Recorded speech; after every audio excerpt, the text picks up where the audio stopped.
রোজা রাখা তো ইসলাম ধর্মের একটা স্তম্ভ, তাই না? এখন আল্লাহর ইবাদত করার এই যে পদ্ধতি, এটার সাথে ইসলামের অন্য চারটা স্তম্ভ, এর মধ্যে কোনো পার্থক্য আছে?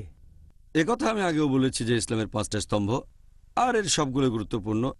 তবে অন্যান্য স্তম্ভগুলোর সাথে এই সাওম অথবা রোজার যে পার্থক্য আছে তা হচ্ছে যে ইসলামের অন্যান্য স্তম্ভগুলো, হোক সেটা নামাজ অথবা জাকাত অথবা ধরেন হজ, এই কাজগুলো মানুষকে দেখানোর জন্য করা যেতে পারে। লোক দেখানো কাজগুলো করতে পারে অন্যকে দেখানোর জন্য, যে আমি সবাইকে দেখাতে চাই আমি খুব ধার্মিক। নামাজ পড়লাম লোকজনকে দেখানোর জন্য, আর হজ করতে গেলাম এটাও মানুষকে দেখানোর জন্য, এটা হতে পারে।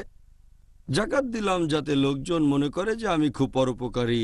তবে এভাবে রোজা রাখাটা সম্ভব না, এটা লোকজনকে সেভাবে দেখানো যায় না। কারণ একজন মানুষ রোজা রাখতে পারে আর সবার চোখের আড়ালে খাবারও খেতে পারে, পানিও খেতে পারে। তবে যে সতী রোজা রাখে আর এই সব কাজ থেকে নিজেকে বিরত রাখে, সেটা করে শুধু আল্লাহর জন্য, অন্য কারোর জন্য নয়। এটাই হচ্ছে রোজার সাথে ইসলামের অন্যান্য স্তম্ভের পার্থক্য। আর আমাদের নবী মুহাম্মদ সাল্লাল্লাহু আলাইহি ওয়াসাল্লাম বলেছেন, এটার উল্লেখ আছে সহিহ বুখারীতে, খণ্ড নম্বর 3, বুক অব ফাস্টিং, হাদিস নম্বর 1904। আমাদের প্রিয় নবী মুহাম্মদ সাল্লাল্লাহু আলাইহি ওয়াসাল্লাম বলেছেন যে আল্লাহ বলেছেন, আদম সন্তানেরা পৃথিবীতে যে সমস্ত কাজ করে সেগুলো শুধুমাত্র তাদের জন্য, তারা নিজের জন্য করে, কিন্তু রোজা রাখে আমার জন্য, আর আমি তাকে পুরস্কার দেব। এবং রোজা হচ্ছে ঢাল স্বরূপ।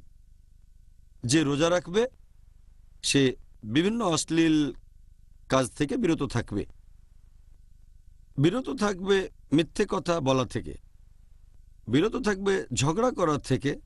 তখন যদি কেউ তার উপর রেগে যায় আর গালমন্দ করে, সে বলবে আমি রোজা আছি, আমি রোজা আছি।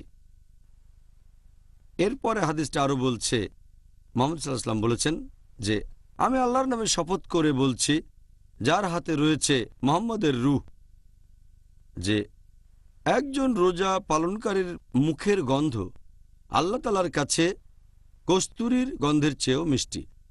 আর যে রোজা রাখে সে 2 বার আনন্দ উপভোগ করে, একবার যখন সে রোজা ভাঙে, আরেকবার যখন প্রতিপালকের সাথে মিলিত হয়। তাহলে এই হাদিসে বেশ কয়েকটা পয়েন্ট আছে। 1 নাম্বার, রোজা রাখবেন শুধু আল্লাহ তাআলার জন্য, মানুষকে দেখানোর জন্য না। 2 নাম্বার, রোজা হলো ঢাল, একটা নিরাপত্তা। রোজা আমাদের দূরে রাখবে ভুল কাজ থেকে, খারাপ কাজ থেকে, অশ্লীলতা থেকে। কেউ যদি রেগে যায় তাহলে তাকে এটা বলে শান্ত করবেন, আমি রোজা আছি, রোজা আছি। আরেকটা হাদিস মুহাম্মদ সাল্লাল্লাহু আলাইহি ওয়াসাল্লাম বলেছেন, এটা আছে সহিহ বুখারীতে, খণ্ড নম্বর 3, হাদিস নম্বর 2038, যে শয়তান আমাদের মানুষদের শরীরের ভেতরে রক্তের মতোই ঘুরে বেড়ায়। যখন আমরা রোজা থাকি আমাদের ক্ষুধা লাগে, আর ক্ষুধা লাগলে আমাদের এনার্জি লেভেল কমে যায়। তখন খারাপ কাজ করার মনের মধ্যে ইচ্ছেটা জাগে না, তাকওয়ার লেভেল বেড়ে যায়। কারণ যখন খাবার খাই সেটা রক্তে চলে যায়। যখন সংযত থাকি তখন শয়তানের পদচিহ্ন অনুসরণের ক্ষেত্রেও সংযত হয়ে যায়। সেজন্য আমরা যখন রোজা রাখি আমাদের তাকওয়া লেভেলটা বেড়ে যায়।